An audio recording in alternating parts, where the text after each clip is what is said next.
Change is coming to Cantha, land of ancient traditions. The Ministry of Purity seeks to unite the Canthan people in defence of their homeland from the hideous, afflicted, and other threats.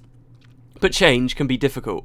Will this rising power usher in a new era of safety and peace, or rip Cantha apart? Winds of Change is a multi-stage storyline set in Cantha that features new quests, new Canthan costumes, and history-making battles. As a part of Guild Wars Beyond, Winds of Change sets the stage for upcoming Guild Wars 2 by portraying crucial historical events.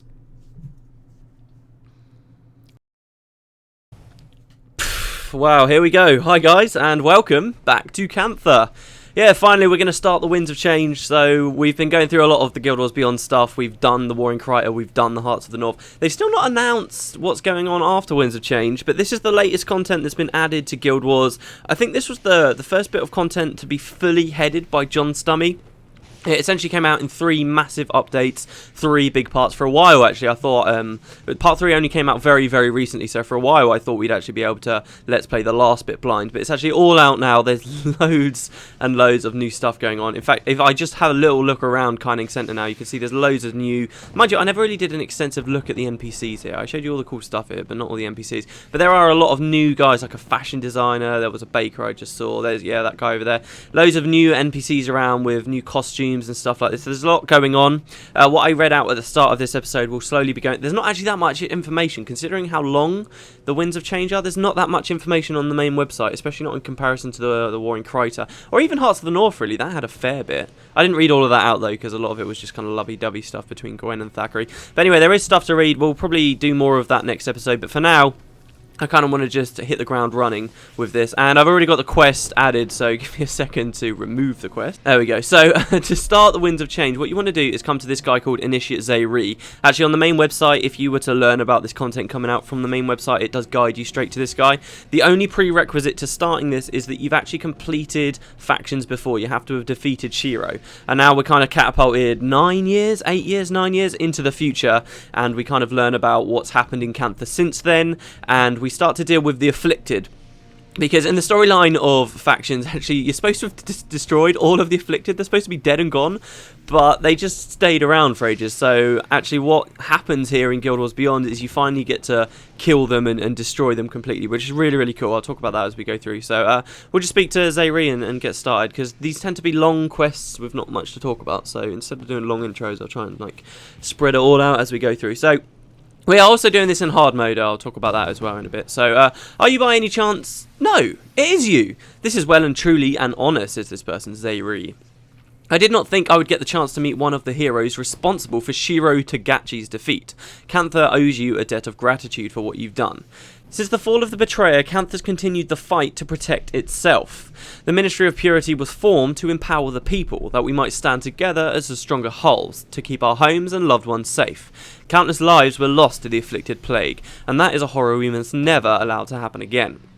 The Ministry of Purity has fought tirelessly against the afflicted, and the end seems to be in sight, at last. I wonder, if this would not be too forward for me to ask, would you lend Cantha your aid once more? Afflicted have been found in Buckdeck Byway. I go there to face them and would be privileged to have you stand by my side.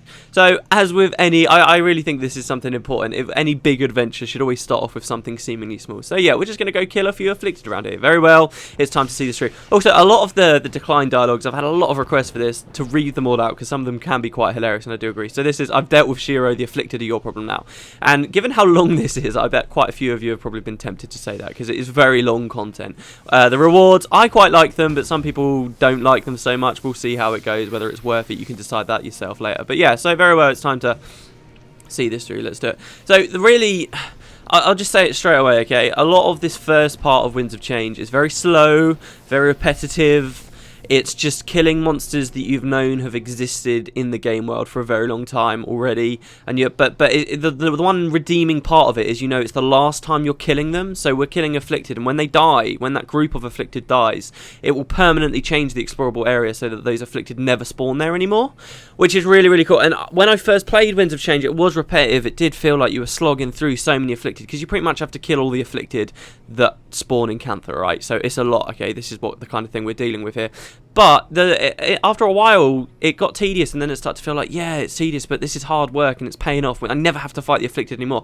People hate this, see, and it's mostly because the Afflicted are there, right? So I think it is kind of a nice aspect of it, but for the purposes of Let's Playing it, it's going to be interesting to see how interesting I can make it killing all these things. I've got a few ideas, maybe like doing, I don't know, some kind of question and answer or something, I don't know. While we go through, we'll see. Anyway, so here's the first group. Zayri says, it doesn't matter how many times I see these creatures, I'm never able to forget they were once human. Yeah, I think that line's there really to remind players that they were once human, because it's very easy to forget that, I think. So yeah, we're in hard mode, okay? These aren't, even though these are kind of normal Afflicted spawning locations, I believe, these aren't actual normal Afflicted. They've got special abilities. You know how the Afflicted explode when they die? These guys all have really... Wow, they move? Oh, they go to kill the guards, okay. These guys actually have... very powerful versions of those monstrous soul explosions. That's what they're called now, the soul explosions. And depending on the profession of the Afflicted, they do all kinds of horrible, nasty effects. Not just that, but they've got nice skill bars and all kinds of things. We're also in hard mode. We're also on Tom Bluewood, right? This could be a recipe for disaster. As a lot of people have pointed out. I've spent quite a while figuring out sort of how I think I want to do this, and pretty much it's going to involve a little bit of micro. You see Dunkoro there? I'm actually going to be microing certain skills on him. That wasn't a good engage, but to make sure we don't wipe during this content, it's very important that I get good engages here, because these guys have got a lot of damage, a lot of spike power. They will really, really hurt. So pretty much what I'm going to be doing, the builds will probably change quite a lot. See, this was a bad engage. Everybody's dying. That's terrible. Hold on, let me cut it. Hold on. Well, I guess that's a good example of how hard this content's going to be. What are you talking about? Nothing happened there. We're just coming back up here like normal. So here's the plan, right? I'm going to be microing Spellbreaker on myself and using this elite flashing blades, and then shadow stepping into the enemies. And what this should do, it did in my tests, and now I'm dying, which is brilliant. No, there we go. What this does, right, is it means that this first huge, massive hit of aggro all gets wasted on me. I block most of their attacks. They can't cast any spells on me or hex me or anything like that. So a lot of the initial damage as I would engage is completely mitigated. You actually find where these guys are so dangerous, and because I'm a frontline character and because I'm an assassin, if I just walk in there without any defense initially, I get screwed. I get spiked out and die instantly, okay? And then they turn around and spike out everyone else because my heroes start thinking that they should be rezzing in the middle of the fight, and it's very, very, very difficult. So you need to make sure that first engage is safe and nice. But the other obviously good thing about that is that if you jump in and you get them on a nice ball, it allows your team to be in a position where they can just spike all the enemies out really, really nicely, really quickly. So that's kind of how I'm doing it, because then for that initial hit gets wiped away, and then that gives my heroes a chance to set up their shelter. It gives them a chance to put panic on the opponents. It gets everyone a chance to put themselves in a position where we can actually fight and win the battle, okay? And this is a massive problem. When I play through this with my Mesmer, I use a different build. When I play through this on other characters, I've used a different build. But because we're on Tom Bluewood, I feel like we kind of have to stay using assassin things.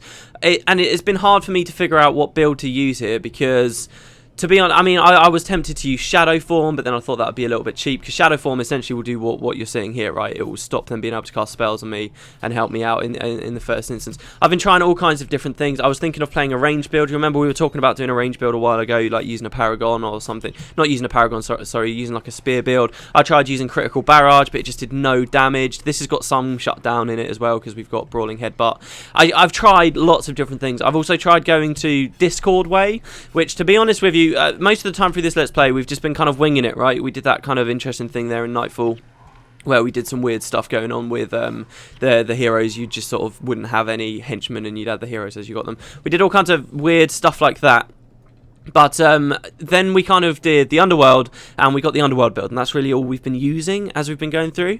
The actual build, when I got like my Guam and I got all that stuff, all of the content, and this was, you know, a lot of hours of gameplay, was all using something called Discord Way, which I've not shown in the videos. So I feel like maybe I should show it at some point, just sort of to let everyone know kind of what I used to do. The thing is, the game's changed quite a lot now, and Discord Way's lost some of its perks. For instance, one of the latest updates, I don't think I'm going the right way. I think you can walk there, around there. But yeah, one of the big perks of Discord Way was when you went into hard mode on Guild Wars, it would up the armor of all the enemies but not their health or anything like that. And what that meant was certain professions, like a lot of the frontliners, like elementalists in particular, would do a lot less damage in comparison to people who did armor ignoring damage. And Discord was really nice armor ignoring damage, so it used to be a really nice skill. A lot of people really enjoyed it, and build, and it was really a nice thing to be using. Now it's not so much, so I don't know whether I should really use Discord Way here or anything like that. But oh, they are one group. Okay, all right.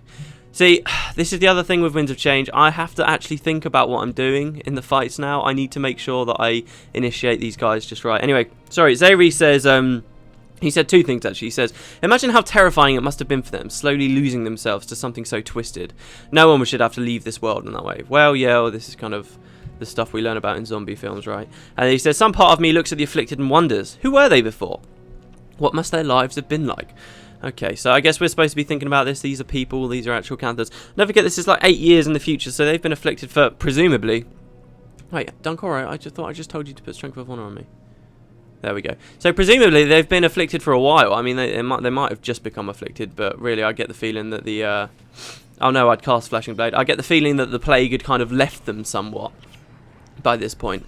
But yeah, so what we're going to be doing with a lot of these quests is running around like this. It's not always going to be with this Zayri guy. He'll be with us every now and then. But the NPCs will say stuff, but I think very quickly... I'm not giving Winds of Change a very glowing review right now, am I? But I think very quickly we'll kind of learn that actually a lot of the dialogue and stuff in the Winds of Change isn't amazing. It starts to feel quite repetitive and a little bit weird and a little bit so but we'll see as we go through. Anyway, back to Kinding Center. That's the first quest. Quite simple, very short little thing. We can go speak to Zayri. There is something else with the Winds of Change. I'm not just going to be running around doing the main quest the whole time, as everyone probably who has actually played the content will have done. There's other stuff that I'll be able to show you in case you have actually played the game. So hold on. So Zayri says, it's a great thing we've accomplished this day. We've laid to rest the souls unfairly claimed by the affliction, and we've made Kaineng a safer place for those who remain. I hope that you will continue to assist us in our endeavour. Please take this as compensation along with my gratitude. Right, he's going to give us these things, ministerial commendations, all kinds of rewards, as I did with the other chapters. We'll talk about those later as we go through.